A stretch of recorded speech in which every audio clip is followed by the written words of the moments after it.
Hello everyone, very warm welcome to all of you. Welcome to my YouTube channel Biology by SK Sir. This is my profile and आज यहाँ पर हम fungi का एक lecture series start करने वाले हैं जिसमें हम लेक्चर नंबर 1 फंजाई के इंट्रोडक्शन के बारे में डिस्कस करेंगे।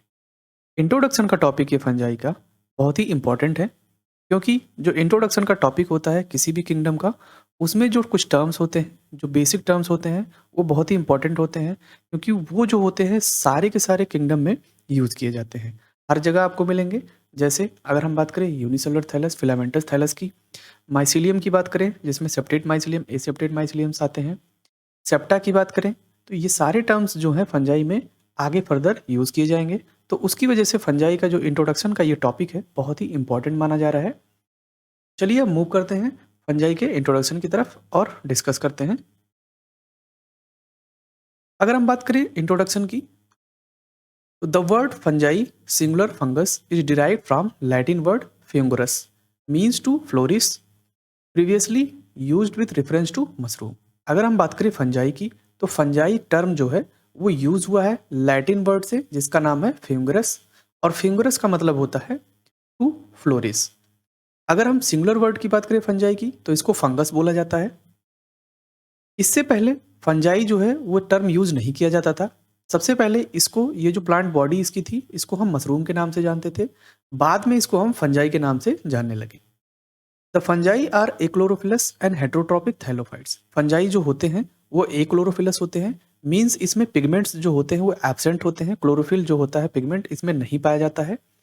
एंड हेट्रोट्रॉपिक थैलोफाइट्स, हेट्रोट्रॉपिक कहने का मतलब ये है कि they can't synthesize their own food, मतलब ये अपना खुद का खाना नहीं बना सकते हैं, इसकी वजह से इनको हम हेट्रोट्रॉपिक कहा गया है। अगर ये खुद का खाना बना लेते तो इनको हम ऑटोट्रॉपिक बोलते, लेकिन ये हेट्रोट्रॉपिक है। थैलोफाइट्स टर्म लिया गया है यहाँ पे। थैलोफाइट्स कहने का मतलब ये है कि जैसे ब्रायोफाइट्स का प्लांट होता है, थैलस जो होता है वो कुछ इस तरीके से डेवलप होता है, तो इसको हम थैलोफाइट टर्म भी देते हैं। दे constitute a large and diverse group of plant kingdom. ये जो होता है फंजाई जो होता है वो बहुत ही डाइवर्स ग्रुप है एक प्लांट किंगडम का। Their resemblance with algae in many aspect and therefore included in the group Thallophyta because their plant body consists of thallus made up of hyphae which together constitute mycelium। तो कहने का मतलब totally ये है कि ये जो होते हैं फंजाई वो रिजेम्बलेंस शो करते हैं एल्गी से बहुत सारे एस्पेक्ट में, इन many aspect, therefore included in the group Thallophyta. इसकी वजह से इनको जो है फंजाई को थैलोफाइटा वाले ग्रुप में रखा गया है क्योंकि इनकी प्लांट बॉडी जो होती है वो कंसिस्ट होती है made up of hyphae, hyphae से मिलकर के बनी होती है, और ये हाइफी जो होते हैं जब एक साथ काम करते हैं, एक साथ कॉन्स्टिट्यूट होते हैं तो वो माइसिलियम का फॉर्मेशन कर लेते हैं। तो ये जो टर्म माइसिलियम और हाइफी है इसको हम बाद में अच्छे से डिस्कस करेंगे एकदम डिटेल में। अभी तो हम ये इंट्रोडक्शन के बारे में बात कर रहे हैं। Thus the fungi are a large group of simple thallus like plant lacking chlorophyll. तो हम ये बोल सकते हैं कि जो फंजाई जो होता है वो large group of simple thallus like plant होता है और जिसमें क्लोरोफिल एब्सेंट होता है, यानी कि लैकिंग क्लोरोफिल। देन हम मूव करते हैं आगे। एट प्रेजेंट अबाउट 5100 जेनरा यानी कि 5100 genera and more than 50,000 species of fungi are known. तो यहाँ पे 5100 जेनरा और मोर देन 50,000 स्पीसीज फंजाई की जो हैं अब तक नोन है, but this number is constantly increasing because of the new researchers throughout the world. और ये नंबर जो है जिसमें 5100 genera and more than 50,000 species आ रहे हैं ये कांस्टेंट नहीं है, ये आगे फर्दर बढ़ते जा रहे हैं क्योंकि इस पे रिसर्चर्स जो हैं पूरे थ्रू आउट द वर्ल्ड में काम कर रहे हैं, तो वहाँ पे डिस्कवरीज हो रही हैं और इनकी स्पीसीज के नंबर और जेनरा के नंबर बढ़ते जा रहे हैं, तो ये कोई कांस्टेंट नहीं है। The study of fungi is known as mycology. अगर हम एक बेसिक टर्म की बात करें तो माइकोलॉजी जो टर्म है वो स्टडी ऑफ फंजाई को कहा जाता है, यानी कि माइकस माइकोलॉजी जो है दो वर्ड से मिलकर के बना है, एक है माइकस और दूसरा है लॉगस। माइकस का मतलब होता है मशरूम, जैसा कि हमने बोला कि प्रीवियसली इसको फंजाई को हम मशरूम के नाम से ही जानते थे। देन लोगास मीन्स होता है स्टडी, यानी कि study of mushroom is called mycology. यानी अगर हम फंजाई की बात करें तो ये माइकस वर्ड मशरूम से लिया गया है। प्रीवियसली नोन था कि मशरूम को ही हम फंजाई बोलते थे। और लॉगस मीन्स स्टडी। तो अगर हम कलेक्टिवली अगर बात करें तो फंजाई जो होता है, स्टडी ऑफ फंजाई, इसको हम बोलते हैं माइकोलॉजी। ये एक इंपॉर्टेंट टॉप पॉइंट है आपके लिए। स्टडी ऑफ फंजाई को क्या बोलते हैं, तो उसको बोलते हैं mycology. And the scientist concern with the fungi is called mycologist. और जो साइंटिस्ट जो होते हैं इन माइकोलॉजी पे काम करते हैं उसको हम बोलते हैं mycologist. It deals with the life history, their relationship, and evolutionary techniques of fungi, along with the study of their taxonomy and classification. जो माइकोलॉजी होता है वो डील किया जाता है इसमें इसमें डील किया जाता है लाइफ हिस्ट्री के बारे में फंजाई के, their relationship and evolutionary technique, जो उसके प्रीवियस वंस हैं उनसे इसको कंपेयर किया जाता है। और कुछ टेक्निक्स के बारे में भी हम डिस्कस करते हैं इसमें, जिसमें से टैक्सोनॉमी और उसके क्लासिफिकेशन के बारे में भी हम देखते हैं। तो ये तो हो गई ओवरऑल बात इंट्रोडक्शन की, फंजाई के इंट्रोडक्शन की। अब हम बात कर लेते हैं फंजाई के हैबिटेट के बारे में। तो एक बार गो थ्रू होते हैं इंट्रोडक्शन से। तो सबसे पहले हमने बात किया कि जो फंजाई होता है वो लैटिन वर्ड से मिलकर के बना होता है, जिसका मतलब होता है फंगरस। और फंगरस का मतलब होता है टू फ्लोरिस। और पहले फंजाई को हम मशरूम के नाम से जानते थे, बाद में इसको टर्म दिया गया फंजाई। तो ये तो हो गई पहली पॉइंट। दूसरी पॉइंट ये थी कि फंजाई जो होते हैं एक्लोरोफिलस होते हैं, यानी कि इसमें क्लोरोफिल पिगमेंट जो होते हैं एब्सेंट होते हैं। और दूसरा टर्म ये है कि ये हेट्रोट्रॉपिक होते हैं, यानी कि ये अपना खुद का फूड सिंथेसाइज नहीं कर सकते हैं। थैलोफाइट्स होते हैं, यानी कि प्लांट बॉडी जो होती है थैलस लाइक होती है। और उसके बाद में ये एल्गी से बहुत ज़्यादा रिजेम्बलेंस करते हैं, क्योंकि इनका बॉडी जो होता है थैलस लाइक होता है। और इसमें कई सारे हाइफी जो होते हैं वो जुड़े हुए होते हैं। और जब ढेर सारे हाइफी जब एक साथ रिजेम्बलेंस करते हैं, एक साथ कंस्टिट्यूट करते हैं, तो माइसिलियम का फॉर्मेशन कर लेते हैं। इसकी वजह से जो फंजाई जो होता है वो यहाँ पे बोला गया था कि group of simple thallus like plant lacking chlorophyll. तो simple group of like plant होते हैं ये, जिसमें क्लोरोफिल एब्सेंट होता है। तो ये कुछ पॉइंट्स इसके हो गए। देन 5100 जेनरा जो हैं यहाँ पे, एंड मोर देन 50,000 स्पीसीज जो हैं यहाँ पे अब तक नोन है, लेकिन इस पे फर्दर स्टडी चल रही है। रिसर्चर्स इस पे काम कर रहे हैं और इनका नंबर कंटिन्यूसली इंक्रीज कर रहा है। जो स्टडी होती है फंजाई की उसको हम बोलते हैं माइकोलॉजी। माइकोलॉजी टर्म जो है लिया गया है माइकस। माइकस मीन्स होता है मशरूम और लॉगस मीन्स होता है स्टडी। और साइंटिस्ट जो होते हैं इससे कंसर्न जो साइंटिस्ट होते हैं जो इस पे माइकोलॉजी पे काम करते हैं, यानी कि फंजाई पे काम करते हैं, उनको हम बोलते हैं माइकोलॉजिस्ट। तो ये तो हो गई बात कुछ इंपॉर्टेंट पॉइंट्स की, जिसमें हम इंट्रोडक्शन के बारे में देखा हमने फंजाई के। देन आगे हम बात करेंगे हैबिटेट ऑफ फंजाई के बारे में। तो हैबिटेट ऑफ फंजाई के बारे में अगर हम बात करते हैं तो देखते हैं कि the fungi are most diversified in their habitat. तो फंजाई जो होता है वो बहुत ही ज़्यादा डाइवर्सिफाइड होता है, यानी कि डिफरेंट डिफरेंट टाइप के हैबिटेट में फंजाई जो होते हैं वो पाए जाते हैं। They are found in almost all possible types. यहाँ पे बोला गया है कि ये लगभग सारे पॉसिबल टाइप्स में पाए जाते हैं। Habitats in the earth where organic material either living और डेड इज प्रेजेंट। जहाँ पे अगर हम बात करें ऑर्गेनिक मटेरियल की, तो ऑर्गेनिक मटेरियल में भी ये लिविंग के तौर पे भी हो सकते हैं और नॉन लिविंग के तौर पर भी ये पाए जा सकते हैं। दस दे आर यूनिवर्सल और कॉस्मोपॉलिटन इन डिस्ट्रीब्यूशन। तो अगर हम बात करें डिस्ट्रीब्यूशन की तो ये यूनिवर्सल होते हैं, या इसको हम कॉस्मोपॉलिटन नाम दे सकते हैं। यानी कि कॉस्मोपॉलिटन का अगर हम मीनिंग की बात करें तो इसका मतलब होता है सर्वव्यापी, यानी कि ऑल पॉसिबल टाइप्स जो होते हैं हैबिटेट वाले वहाँ पे ये पाए जाते हैं। Most of the fungi are terrestrial. Most of the fungi जो होते हैं वो लगभग टेरेस्ट्रियल ही होते हैं, यानी कि जो जमीन पे पाए जाते हैं। Occurs in soil rich in dead and decaying organic matter.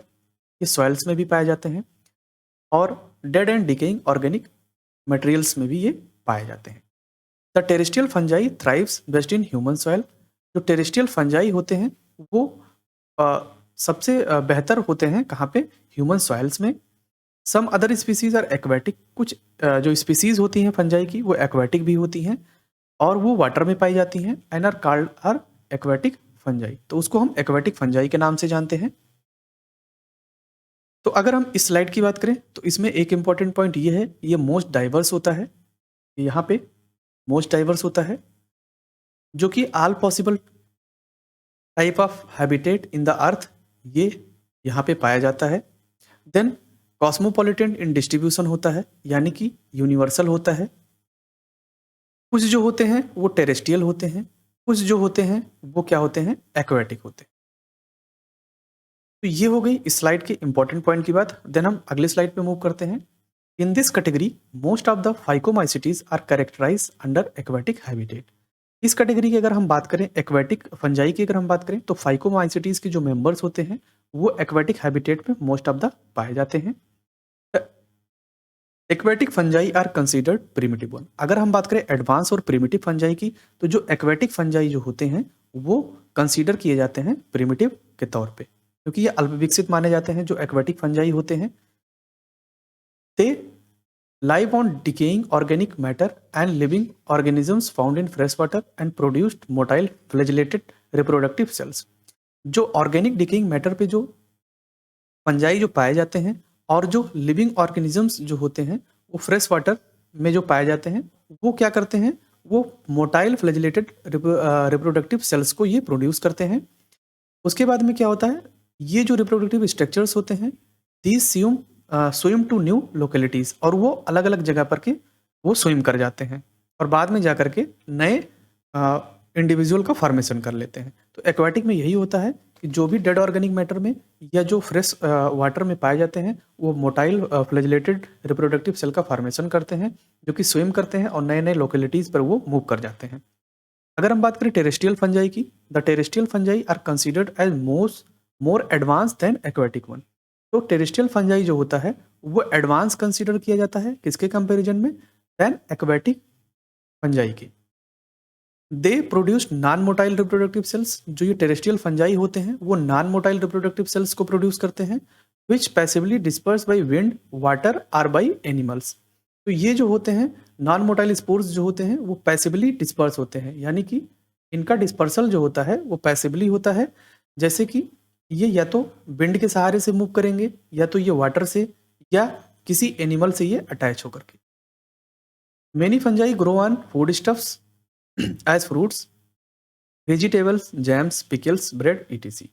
बहुत सारे फंजाई जो होते हैं वो ग्रो करते हैं फूड स्टफ्स के ऊपर, सच एज फ्रूट के ऊपर जैसे ग्रो करते हैं, वेजिटेबल्स, जैम्स, पिकल्स, ब्रेड, इन सब के ऊपर आराम से फंजाई जो होते हैं वो ग्रो कर जाते हैं। Some fungi are found upon algae and other aquatic plants in epiphytic state. अगर हम बात करें फंजाई की, तो कुछ फंजाई जो होते हैं वो एल्गी के ऊपर पाए जाते हैं, और कुछ फंजाई जो होते हैं वो एक्वेटिक प्लांट्स जो होते हैं उनके ऊपर ये पाए जाते हैं, जैसे कि एपिफिटिक स्टेट की बात अगर हम करें। Some fungi are found in drinking water and hence cause many harmful and severe diseases to human beings. कुछ फंजाई जो होते हैं वो ड्रिंकिंग वाटर में पाए जाते हैं, जो कि क्या करते हैं बाद में जाकर के हार्मफुल एंड कुछ सीवियर डिजीजेस को ये काज करते हैं ह्यूमन बींग्स में। तो अगर ओवरऑल हम इस स्लाइड की अगर बात करें तो कुछ इंपॉर्टेंट पॉइंट्स को ले लेते हैं, जैसे कि जो एक्वेटिक फंजाई जो होते हैं ये प्रिमिटिव वन होते हैं। देन एक्वेटिक फंजाई जो होते हैं वो मोटाइल फ्लैजिलेटेड रिप्रोडक्टिव स्पोर का फॉर्मेशन करते हैं। देन अगर हम बात करें टेरेस्ट्रियल की, तो टेरेस्ट्रियल वाला जो होता है वो एडवांस माना जाता है प्रिमिटिव वन से के कंपैरिजन में। देन ये जो टेरेस्ट्रियल वाले होते हैं ये नॉन मोटाइल रिप्रोडक्टिव सेल का ये फॉर्मेशन करते हैं। ये इस स्लाइड में ये कुछ इंपॉर्टेंट पॉइंट्स हो गई। देन हम आगे मूव करते हैं और देखते हैं some species are subterranean and found under the earth surface. तो कुछ स्पीसीज जो होते हैं सबटेरियन होते हैं और वो पाए जाते हैं कहाँ पे, अर्थ सरफेस के नीचे। They are present all the time in air that we breathes. जो ये होते हैं फंजाई जो होते हैं वो लगभग ऑल द टाइम क्या होते हैं, एयर के ऊपर ही पाए जाते हैं ताकि ये आराम से ब्रीथ कर सके।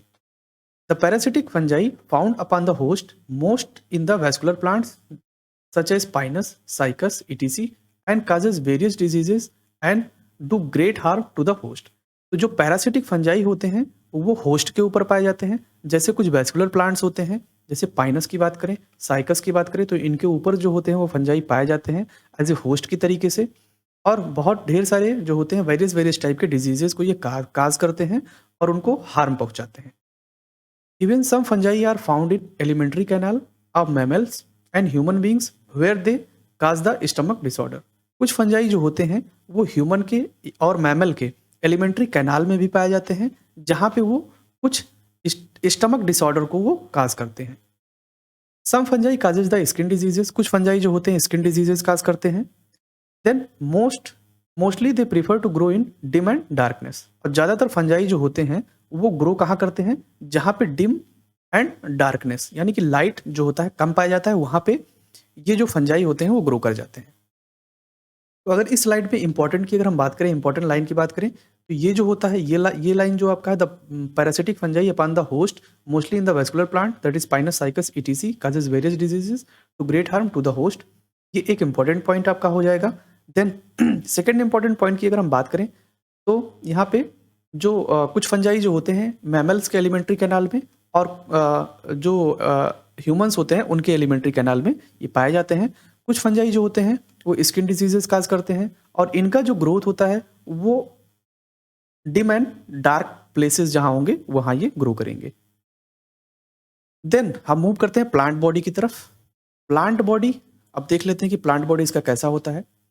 द प्लांट बॉडी और vegetative phase of fungi is represented by thallus. तो जैसा कि हमने पहले बात किया कि जो प्लांट बॉडी जो होता है फंजाई का वो थैलस के रूप में ग्रो करता है। तो यहाँ पे वही बात बोली गई है, द प्लांट बॉडी और वेजिटेटिव फेज, जो प्लांट बॉडी या वेजिटेटिव फेज होती है फंजाई की वो रिप्रेजेंटेड होती है बाय थैलस, थैलस के द्वारा ये रिप्रेजेंट किया जाता है। It may be unicellular or multicellular filamentous. तो प्लांट बॉडी जो होती है दो तरीके से हो सकती है, एक हो सकती है यूनिसेलुलर और दूसरी हो सकती है मल्टीसेलुलर फिलामेंटस, यानी कि यूनिसेलुलर फिलामेंटस और मल्टीसेलुलर फिलामेंटस थैलस की बात अगर हम करें, तो जिसमें से पहले के बारे में हम देख लेते हैं कि यूनिसेलुलर थैलस क्या होती है। अगर हम बात करें यूनिसेलुलर थैलस की, तो in lower fungi specially in unicellular structures more or less spherical in shape.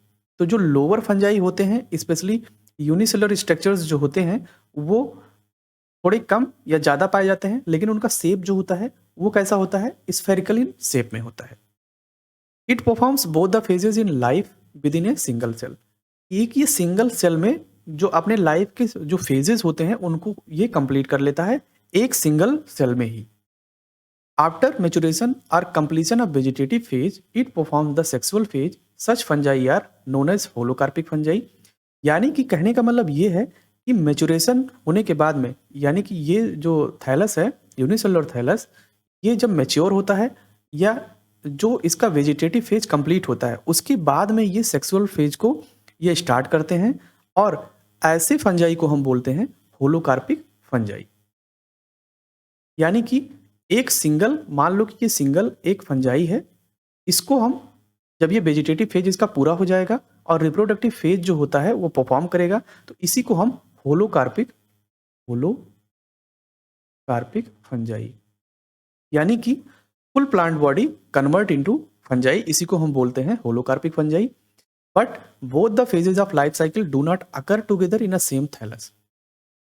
लेकिन इसमें एक खासियत ये पाई जाती है कि जो लाइफ साइकिल इसका होता है जिसमें वेजिटेटिव फेज और रिप्रोडक्टिव फेज दोनों पाए जाते हैं, वेजिटेटिव फेज और सेक्सुअल फेज की अगर हम बात करें, तो ये दोनों जो फेजेस होते हैं लाइफ साइकिल की वो एक सेम सिंगल थैलस में परफॉर्म नहीं करते हैं।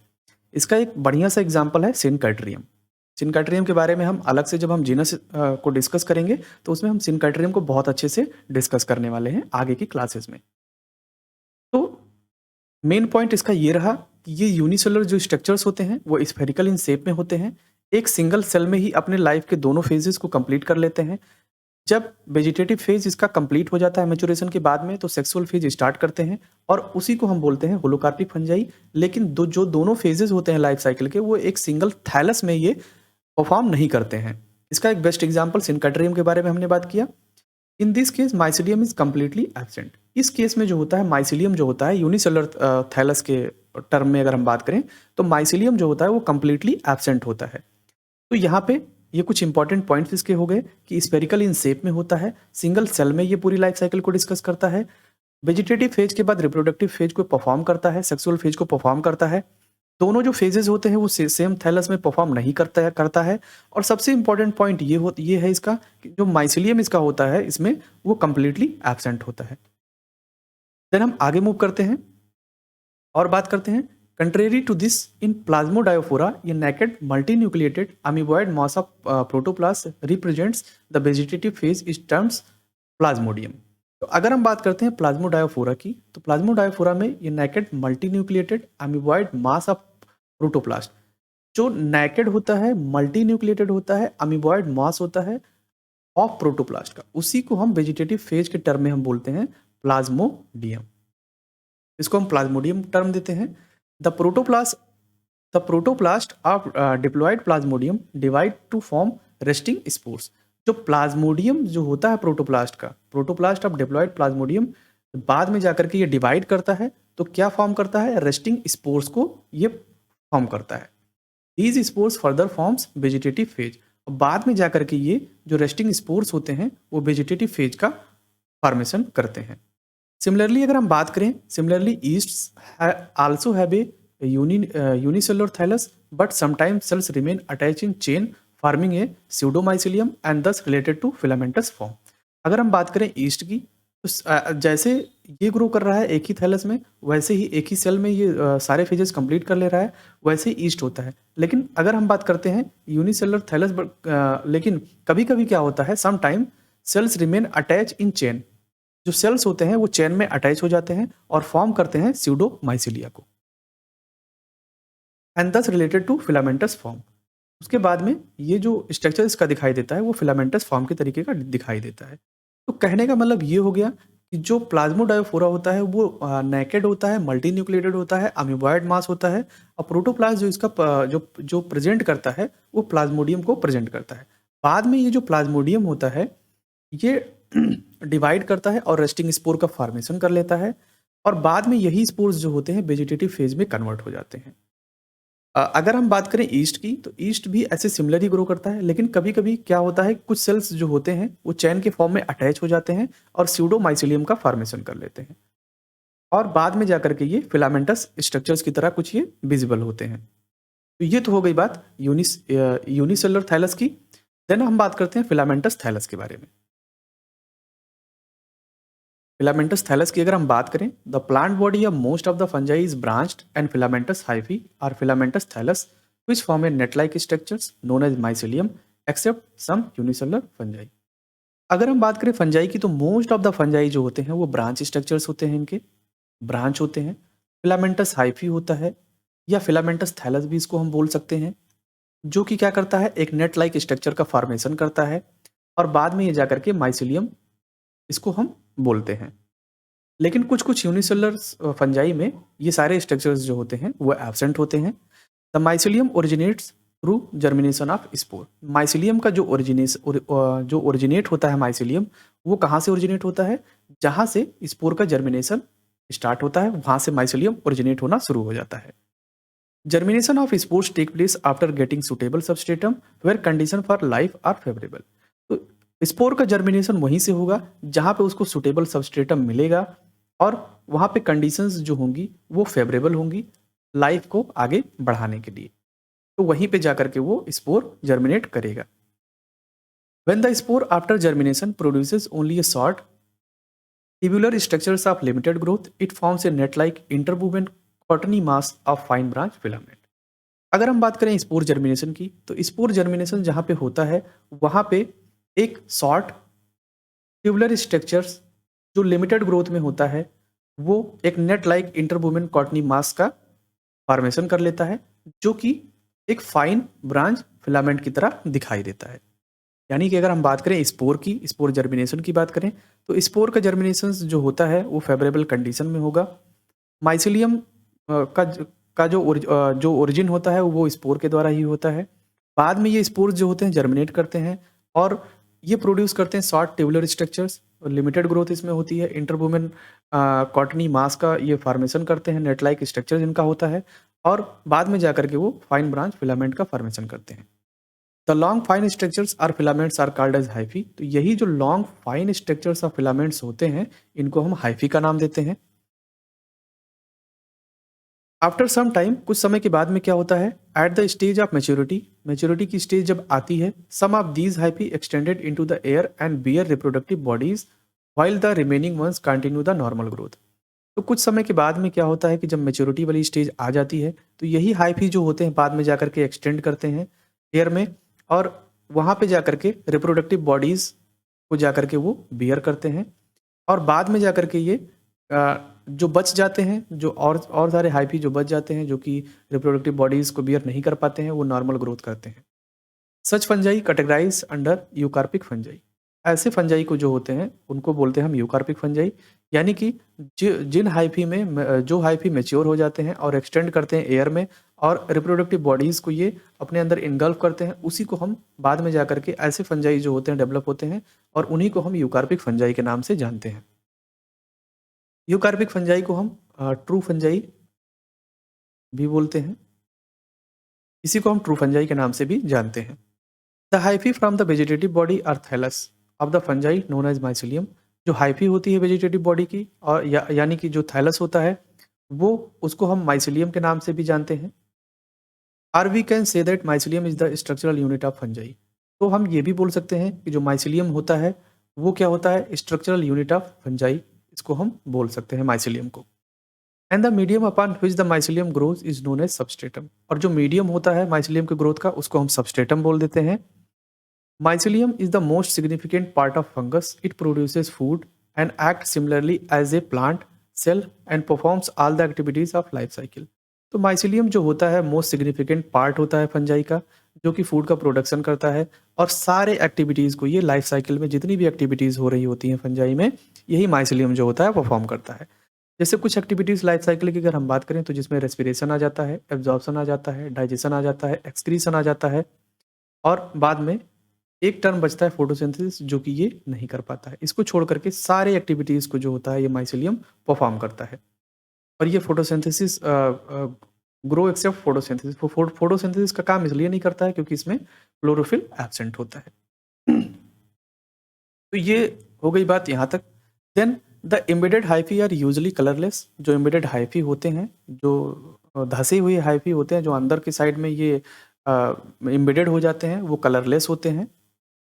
And constituting the mycelium branch and spread it in all possible direction within and over the substratum and forms a loose and ramified network। तो ये जो माइसिलियम होते हैं वो ब्रांच स्ट्रक्चर्स होते हैं और वो स्प्रेड कर जाते हैं सारे पॉसिबल डायरेक्शंस में सबस्ट्रेटम के, और एक लूजली रेमिफाई नेटवर्क का फॉर्मेशन कर लेते हैं।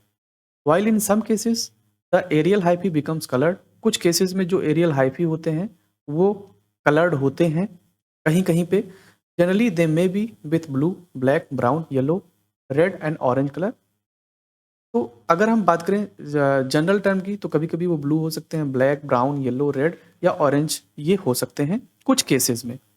Hyphae grow in length at the tip and terms as apical hyphae. Hyphae जो होते हैं वो टिप के साइड से ग्रो करते हैं, जिसको हम बाद में बोलते हैं एपिकल हाइफी। देन इतनी बातें हो गई, अब हम बात कर लेते हैं माइसिलियम के बारे में कि माइसिलियम, तो माइसिलियम के बारे में चलने से पहले हम थोड़ा सा एक बार रिवाइज करते हैं इसके बारे में, फिलामेंटस थैलस के बारे में, कि इसमें कौन कौन से टॉपिक्स हमने डिस्कस किए, और एक बार इसको अच्छे से रिवाइज कर लेते हैं। तो फिलामेंटस थैलस की अगर हम बात करें तो मोस्ट ऑफ द फंजाई जो होती हैं होता है ये फिलामेंटस स्ट्रक्चर्स ब्रांच होते हैं, फिलामेंटस हाइफी होते हैं, या इसको हम filamentous thallus net like structures होता है। माइसिलियम इसको हम बाद में बोलते हैं, जो कि यूनिसेलुलर फंजाई में एब्सेंट होते हैं। माइसिलियम का ओरिजिनेशन कहाँ से होता है? जर्मिनेशन ऑफ स्पोर से होता है। इस जर्मिनेशन ऑफ स्पोर्स जो होते हैं वो सुटेबल सबस्ट्रेटम पे जब स्पोर्स गिरते हैं, सुटेबल सबस्ट्रेटम उनको मिलता है और कंडीशन जब फेवरेबल होता है तब जाकर के इनका जर्मिनेशन होता है। जर्मिनेशन होने के बाद में क्या करते हैं, ये short tubular structures limited growth वाले नेट लाइक इंटरवूवेन कॉटनी मास का फॉर्मेशन करते हैं। बाद में जाकर के ये जो फिलामेंट होते हैं ब्रांच फाइन ब्रांच फिलामेंट का फॉर्मेशन कर लेते हैं। यही जो बाद में लॉन्ग फाइन स्ट्रक्चर्स और फिलामेंट्स जो होते हैं इन्हीं को हम हाइफी के नाम से जानते हैं। देन आगे ये था कि ये जो हाइफी होते हैं बाद में मेच्योरिटी के बाद में क्या क्या करते हैं, ये रिप्रोडक्टिव बॉडीज़ को अपने अंदर बियर कर लेते हैं, और जो नहीं बियर कर पाते हैं वो नॉर्मल ग्रोथ करते हैं। जो बियर कर लेते हैं स्ट्रक्चर्स उस टाइप के फंजाई को हम बोलते हैं यूकार्पिक फंजाई। यूकार्पिक फंजाई को हम बाद में ट्रू फंजाई के नाम से भी जानते हैं। देन हाइफी जो होता है वो वेजिटेटिव या थैलस फंजाई जो होते हैं इनको हम माइसिलियम के नाम से भी जानते हैं। माइसिलियम जो होता है वो स्ट्रक्चरल यूनिट होता है फंजाई का। एक पॉइंट ये है आपका कि mycelium is the structural unit of fungi. Then ये जो माइसिलियम होता है वो बहुत ही मोस्ट सिग्निफिकेंट पार्ट होता है फंजाई का, और सारे एक्टिविटीज़ को ये परफॉर्म करता है। जैसे रेस्पिरेशन की अगर बात करें, absorption, digestion, excretion and growth की अगर बात करें, तो सारे एक्टिविटीज़ को ये परफॉर्म करता है। ये तो हो गई बात। देन उसके बाद जो एम्बेडेड कुछ हाइफी होते हैं, वो कलरलेस होते हैं और वो क्या क्या होते हैं, स्प्रेड हो जाते हैं सारे डायरेक्शंस में सबस्ट्रेटम के, और एक एक लूज रैम्फिफाई नेटवर्क का फॉर्मेशन कर लेते हैं। कुछ जो ये यहाँ पे हाइफी होते हैं, वो कलर्ड भी हो सकते हैं मे बी, जो कि एरियल हाइफी होते हैं, बाहर निकले हुए हाइफी होते हैं, वो कभी कभी कलर्ड भी हो सकते हैं, जिसमें ब्लू हो सकता है, black, brown, yellow, red, orange, इन सारे कलर्स के ये हो सकते हैं। जो हाइफी होता है वो ग्रो करता है टिप रीजन से, और उसको हम टर्म देते हैं एपिकल हाइफी। ये तो बात हो गई फिलामेंटस फिलामेंटस वाले की। देन हम बात कर लेते हैं अब टाइप ऑफ माइसिलियम की। अगर हम माइसिलियम की बात करें तो fungal mycelium is a simple multinucleated structures lacking completely the internal boundaries. तो माइसिलियम जो होता है वो सिंपल मल्टीन्यूक्लिएटेड स्ट्रक्चर्स होता है, जो कि lacking completely the internal boundaries. जो इसमें इंटरनल बाउंड्रीज होते हैं माइसिलियम में, वो एकदम से एब्सेंट होते हैं। द हाइफी में भी सेगमेंटेड और नॉन सेगमेंटेड। हाइफी जो होता है वो सेगमेंटेड भी हो सकता है और नॉन सेगमेंटेड भी हो सकता है। The segmented hyphae possesses cross wall in the them at regular intervals called septa. जो जो सेगमेंटेड हाइफी होते हैं उसमें क्या होता है कि एक रेगुलर इंटरवल पे एक सेप्टा का फॉर्मेशन होता है। The mycelium having septa called septate, while the hyphae without cross wall are known as aseptate hyphae. जिसमें ये क्रॉस वॉल पाया जाता है उसको हम सेप्टेट हाइफी बोलते हैं, जिसमें ये क्रॉस वॉल नहीं पाया जाता है उसको हम एसेप्टेट हाइफी बोलते हैं। On the basis of presence और absence of internal septa, the fungal mycelium may be divided into two categories. अगर हम बात करें इंटरनल सेप्टा की, तो इंटरनल सेप्टा के बेसिस पे माइसिलियम को हम दो कैटेगरीज में डिवाइड कर सकते हैं। एक है एसेप्टेट माइसिलियम और एक है सेप्टेट माइसिलियम। तो हम बात कर लेते हैं एसेप्टेट माइसिलियम की। In the lower fungi or algal fungi, the phycomycetes, the plant body in the vegetative phase usually lacks internal partitions of any kind although it bears multinucleus. कहने का मतलब ये है कि जो लोअर फंजाई होते हैं और या जो लोअर एल्गी होते हैं, यानी कि फाइकोमाइसिटीज वाले मेंबर्स जो होते हैं, वो वेजिटेटिव फेज में ये इंटरनल पार्टीशंस जो इनके अंदर होता है वो एब्सेंट होता है, और ये मल्टीन्यूक्लिएट स्ट्रक्चर्स का फॉर्मेशन करते हैं। Thus the hyphae are aseptate and multinucleated. तो इस तरीके से जो हाइफी होता है वो एसेप्टेट होता है और मल्टीन्यूक्लिएटेड होता है। It grows terminally through apical parts of the hyphae and simultaneously accompanied by increasing in the number of nuclei by nuclear division। ये जो होते हैं, क्या हाइफी जो होते हैं वो एपिकल पार्ट से ग्रो करते हैं, एपिकल पार्ट से ग्रो करते हैं through apical parts of the hyphae and simultaneously accompanied by increasing in the number of nuclei। और ये न्यूक्लियाई के नंबर को ये इंक्रीज कर मतलब करते हैं, कैसे, न्यूक्लियर डिवीजन के द्वारा। This type of mycelium with multi nucleus and lacking septa or partition internally is also called as coenocytic. तो जो इस तरीके के जो सेप्टा होते हैं, जो माइसिलियम होते हैं, जहाँ पे सेप्टा एब्सेंट होता है और मल्टी न्यूक्लिएट कंडीशन होती है, उसको हम सिनोसिटिक कंडीशन भी बोल सकते हैं। However, during reproductive phase, septa formation take place either to cut off reproductive structures, conidia or spores, or to seal off a damaged portion, septa lacking pores and is solid plate only। हम ये बोल सकते हैं कि during reproductive phase में क्या होता है, सेप्टा का फॉर्मेशन होता है, जिसमें से जो स्ट्रक्चर्स होता है वहाँ पे उसको कट करते हैं और कोनिडिया और स्पोर का वहाँ से वो फॉर्मेशन हो लेता है। यानी कि अगर हम कुछ इस तरीके से बात करें तो यहाँ पे जो ये अगर ये स्ट्रक्चर्स बीच में पाया गया तो ये सेप्टा है, यहाँ पे कुछ इस तरीके से न्यूक्लियस होते हैं। लेकिन अगर ये कुछ इस तरीके से कंडीशन अगर पाया जाता है, यानी कि बीच वाला ये स्ट्रक्चर्स नहीं पाया जाता है, तो ये एसेप्टेट हो गया। और इसी कंडीशन को, एसेप्टेट वाली कंडीशन को हम बाद में जाकर के मल्टी न्यूक्लियोटाइड स्ट्रक्चर्स होता है ये, इसी को हम सिनोसिटिक कंडीशन बोल देते हैं। और बाद में क्या होता है कि यही स्ट्रक्चर्स जो होता है बाद में यहाँ से अगर कटिंग होती है इसकी, तो ये कोनिडिया और स्पोर का, इस तरीके के रिप्रोडक्टिव स्पोर का ये फॉर्मेशन कर लेते हैं। देन यहाँ पे हम बात कर लेते हैं सेप्टेट हाइपी और एसेप्टेट हाइपी, यानी कि सिनोसिटिक हाइपी की बात कर लेते हैं। एसेप्टेट हाइफी, तो सेप्टेट हाइफी की अगर हम बात करें तो यहाँ पे आप देखने को मिल रहा है आप लोगों को, यहाँ पे सेप्टा प्रेजेंट है, यहाँ पे सेप्टा प्रेजेंट है, यहाँ भी है। ये जो सारे जो आपको ये बीच बीच में स्ट्रक्चर्स ये दिखाई दे रहे हैं, ये सेप्टा के स्ट्रक्चर्स हैं, ये है सेप्टम। देन ये जो एक स्ट्रक्चर्स इसका है, इसको हम यहाँ से यहाँ तक का स्ट्रक्चर्स, ये जो इसको हम बोल सकते हैं, इसको हम हाइफी बोलते हैं। और ये बीच बीच में जो प्रेजेंट है इसको हम बोलते हैं न्यूक्लियस। तो इसमें जो है सेप्टेट हाइफी में ये सेप्टा जो है वो प्रेजेंट है, और सिनोसिटिक हाइफी यानी कि एसेप्टेट हाइफी में यहाँ पे कोई भी सेप्टा प्रेजेंट नहीं है। तो ये मल्टी न्यूक्लिएट कंडीशन बना ले रहा है, जबकि इसमें यूनिन्यूक्लिएट कंडीशन होता है, और कभी कभी ये मल्टी न्यूक्लिएट भी हो सकते हैं। तो ये रही बात सेप्टेट हाइफी और एसेप्टेट हाइफी यानी कि सिनोसिटिक हाइफी की अगर हम बात कर लें। देन हम थोड़ा सा बात कर लेते हैं सेप्टेट माइसिलियम के बारे में कि सेप्टेट माइसिलियम होता क्या है। तो phycomycetes lack septa in their hyphae, while other higher fungi, that is Ascomycetes and Basidiomycetes, they develop internal cross walls in the mycelium called septa, hence the hyphae divide into segment. Phycomycetes में जो होता है वो septa absent होता है, लेकिन कुछ members जो होते हैं हायर फंजाई वाले, जैसे एस्कोमाइसिटीज वाले मेंबर, बेसिडियोमाइसिटीज वाले मेंबर में इंटरनल क्रॉस वॉल जो होता है माइसिलियम में प्रेजेंट होता है, इसी को हम सेप्टा बोलते हैं, और ये बाद में जाकर के हाइफी जो होता है सेगमेंट्स में डिवाइड हो जाता है। देन दीज सेगमेंट्स में भी यूनिन्यूक्लिएट और मल्टीन्यूक्लिएट, ये जो सेगमेंट्स होते हैं यूनिन्यूक्लिएट भी हो सकते हैं और मल्टीन्यूक्लिएट भी हो सकते हैं, and appears at regular intervals behind the tip of the hyphae. Generally the septa is a septate mycelium are transverse while oblique or longitudinal septa are rarely appeared. अगर जनरली हम बात करें तो सेप्टा जो होता है सेप्टेट माइसिलियम में वो हमेशा ट्रांसवर्स होता है, कुछ कुछ में जो होता है ऑब्लिक या लॉन्गिट्यूडनल सेप्टा भी कभी कभी पाए जाते हैं। The formation of septum is always originated by the division of nucleus. Septum का फॉर्मेशन जो होता है वो ऑलवेज कहाँ से होता है, डिवीजन ऑफ न्यूक्लियस। जहाँ पे डिवीजन न्यूक्लियस का स्टार्ट होगा वहीं पे जाने के बाद में सेप्टा का फॉर्मेशन हो जाएगा। In the binucleated and multinucleated cell, binucleated और मल्टीन्यूक्लिएटेड सेल की अगर हम बात करें तो there is a simultaneous division take place in the all the nuclei before wall formation.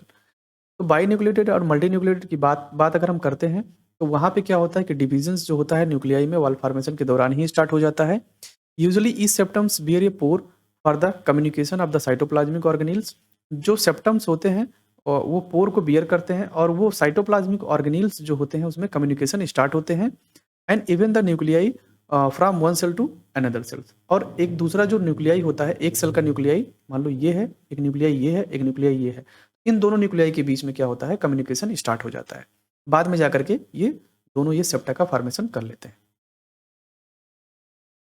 Thus, it clears that the septa is not the complete, and it is evident that the distinct between septate sinusotic and septate hyphae is not so intense it was through before.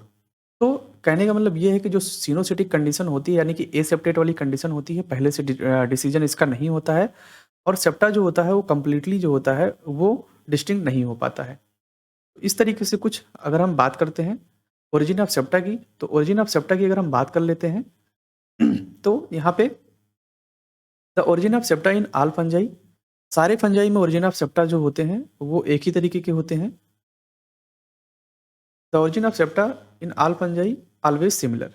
यहाँ पे जो phycomycetes के member ascomycetes, basidiomycetes और deuteromycetes यानी कि imperfecti fungi की अगर हम बात करें तो सारे फंजाई वाले मेंबर में जो सेप्टा का ओरिजिन होता है वो लगभग सिमिलर होता है।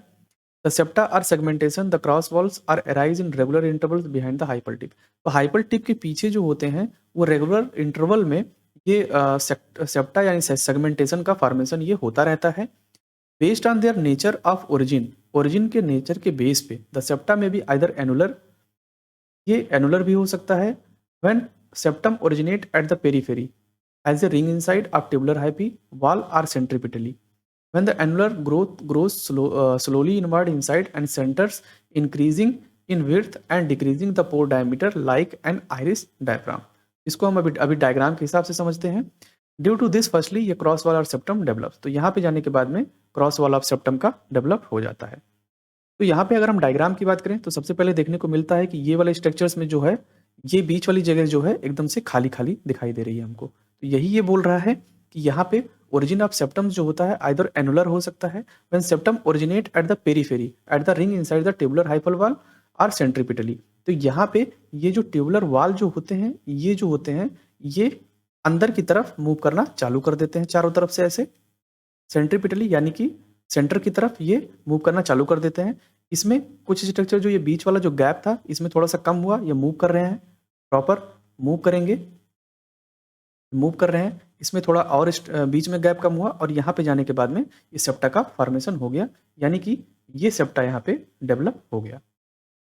तो यहाँ पे ये जो था बीच में, यहाँ पे पोर दिखाई दे रहा है आपको, यहाँ पे भी कुछ पोर्स दिखाई दे रहे हैं, लेकिन ये इससे थोड़ा सा कम हुआ, ये इससे थोड़ा सा कम हुआ, और बाद में जाकर के ये वाला स्ट्रक्चर ये डिजॉल्व हो गया, ये वाला स्ट्रक्चर। बाद में ये देखिए ये स्ट्रक्चर थोड़ा सा और डिजॉल्व हुआ, बाद में जाकर के ये पूरे सेप्टा का फॉर्मेशन कर लेता है। इस तरीके से जो सेप्टा का फॉर्मेशन हो रहा है वो इस तरीके से हो रहा है। देन अगर हम बात करें सेप्टल पोर की, सेप्टल पोर के बारे में देख लेते हैं कि सेप्टल पोर क्या होता है। Usually each septum bears a small pore in its centre for the protoplasmic continuity from cell to cell. तो जनरली सेप्टा जो होता है वो स्मॉल पोर को बियर करता है, एक छोटे से पोर को, यानी कि जैसे कुछ इस तरीके का पोर जो होता है इसको बियर करता है। और प्रोटोप्लाज्मिक कंटिन्यूटी होती है एक सेल से दूसरे सेल की तरफ में, ये प्रोटोप्लाज्मिक कंटिन्यूटी होती है जहाँ पे सेप्टल पोर का फॉर्मेशन बाद में हो जाता है। The septa in the septate fungi is a simple pore in the middle of the cross wall of the mycelium. तो सेप्टा जो होता है सेप्टेट फंजाई में वो सिंपल पोर होता है in the middle of the cross wall of mycelium में। It occurs in all the septate fungi, ये सारे सेप्टेट फंजाई में पाए जाते हैं, जैसे बेसिडियोमाइसिटीज की अगर हम बात कर लें। इन सम केसेस, कुछ केसेस में अगर हम बात करें मे बी स्लाइटली सोलन, तो ये कुछ केसेस में कुछ स्लाइटली सोलन होते हैं जहाँ पे where pore formation take place, जहाँ पे पोर का फॉर्मेशन होता है। While in Basidiomycetes, it is more complex due to further elaboration and named as डॉलीपोर septa. तो यहाँ पे एक स्पेशल टाइप का सेप्टा हमको देखने को मिल रहा है बेसिडियोमाइसिटीज के मेंबर में, वो है डॉलीपोर सेप्टा। अब डॉलीपोर सेप्टा कहाँ से लिया गया है? Latin dolium means larger jar. तो यहाँ पे एक लैटिन वर्ड से लिया गया है जिसका नाम है डॉलियम, और उसका मतलब होता है larger jar. In this case, the rim of the central pore is somewhat swollen and thick and form a barrel shape structures with open end। तो यहाँ पे क्या होता है, सेंट्रल पोर की तरफ में कुछ Solan thick and barrel shape structure का यह फॉर्मेशन होने लगता है उसके ओपन एंड के तरफ में। तो यानी कि अगर हम बात करें तो यहाँ पे एक ये यहाँ पे आपको दिखाई दे रहा है, सबसे पहले ये सेल वॉल का स्ट्रक्चर है, देन सेल मेम्ब्रेन, देन ये वाला स्ट्रक्चर जो आपका जा रहा है सेप्टा है। यहाँ पे ये सोलन स्ट्रक्चर्स कुछ फॉर्मेशन होने लगता है, और बाद में जाकर के ये एक इसके ऊपर में एक कैप का ये फॉर्मेशन होने लगता है, ये वाले कैप का। इसी को हम बोलते हैं पोर कैप और पेरिंथोसोम्स। अगर हम कुछ इस तरीके से बात करें, इसकी अगर हम बात कर लेते हैं तो ये नॉर्मल सेप्टा है, सेप्टल पोर है यहाँ पे, ये सेप्टल पोर आपको दिखाई दे रहा है, प्रोटोप्लाज्मिक मेम्ब्रेन है, ये सेप्टम है, देन ये सेप्टा और ये भी सेप्टा। इस सेप्टल के ऊपर में ये कुछ सोलन स्ट्रक्चर्स आपको दिखाई दे रहा है जिसको हम डॉलीपोर सेप्टा बोल देते हैं, और इस सेप्टा के ऊपर एक ये पोर कैप डेवलप हो जाता है जिसको हम पार्थिनोसोम बोलते हैं। तो ये डॉलीपोर सेप्टा जो होता है बहुत ही इंपॉर्टेंट होता है, ये मोस्ट इंपॉर्टेंट होता है एंट्रेंस एग्जाम में भी, और एग्जाम के पॉइंट ऑफ व्यू से भी ये बहुत ही इंपॉर्टेंट होता है। पूछ लिया जाता है एग्जाम में कि डॉलीपोर सेप्टा जो होते हैं क्या होते हैं, और कौन से इसमें इसके कौन से मेंबर्स जो होते हैं वो पाए जाते हैं। इस तरीके से डॉलीपोर सेप्टा जो होता है बहुत ही इंपॉर्टेंट होता है। Then these open ends are guarded by cap like covers, जैसा कि हमने पहले बताया कि इसके जो पोर्स होते हैं वो एक कवर के द्वारा गार्ड कर लिए जाते हैं। अंडर इलेक्ट्रॉन माइक्रोस्कोपी ये curve double membrane on each side of septum was scene. तो अगर हम इलेक्ट्रॉन माइक्रोस्कोपी से देखते हैं तो इसके मेम्ब्रेन के ऊपर डबल मेम्ब्रेन की एक लेयर चढ़ जाती है सेप्टा के ऊपर में, जो कि हम माइक्रोस्कोपी से बहुत ही अच्छे से हम इसको देख सकते हैं। This membrane structures look like a parenthesis. तो ये स्ट्रक्चर्स जो होता है पार्थेंसिस की तरह दिखाई देता है, और thus the central pore cap is therefore called the parenthosomes. इसकी वजह से जो सेंट्रल पोर्स वाला जो कैप होता है उसको हम पेरेंथोसोम नाम दे देते हैं। The simple complete pore however permits the free movement of cytoplasm. तो ये कंप्लीट जो पोर होता है वो परमिट करता है कहाँ पे, साइटोप्लाज्मिक मूवमेंट के लिए ये रिस्पॉन्सिबल होता है। Mitochondria nuclei from one cell to another by the parenthosome may close to the passage certain condition. तो यही जो पेरेंथोसोम्स जो होते हैं वो एक जंक्शन का फॉर्मेशन कर लेते हैं जहाँ पे साइटोप्लाज्म, माइटोकॉन्ड्रिया और न्यूक्लियाई जो होते हैं एक दूसरे से कांटेक्ट में आते हैं। However present of parenthosomes is the significant point and characteristic feature of basidiomycetes. तो अगर हम बेसिडियोमाइसिटीज की बात करें तो डॉलीपोर सेप्टा जो होता है इसका कैरेक्टरिस्टिक फीचर होता है, और पेरेंथोसोम्स जो होता है ये इसमें इसका सिग्निफिकेंट पॉइंट ये माना जाता है। तो इस तरीके से पेरेंथोसोम्स और डॉलीपोर सेप्टा जो होते हैं बेसिडियोमाइसिटीज के कैरेक्टरिस्टिक फीचर्स में आ जाते हैं। तो ये तो हो गई ओवरऑल बात इंट्रोडक्शन की फंजाई के बारे में। अगले लेक्चर में हम डिस्कस करेंगे फंजाई के स्ट्रक्चर्स के बारे में, देखेंगे उसका इंटरनल स्ट्रक्चर्स कितने पार्ट में डिवाइड है, कौन कौन से उसके रोल हैं, तो ये तो ओवरऑल बात हो गई इंट्रोडक्शन के बारे में। तो आई थिंक आपको इंट्रोडक्शन वाला पार्ट फंजाई का ये पूरा कॉन्सेप्ट क्लियर हो गया होगा। अगर वीडियो पसंद आए तो लाइक ज़रूर करें and please do not forget to subscribe my YouTube channel biology by S K sir. Thank you so much.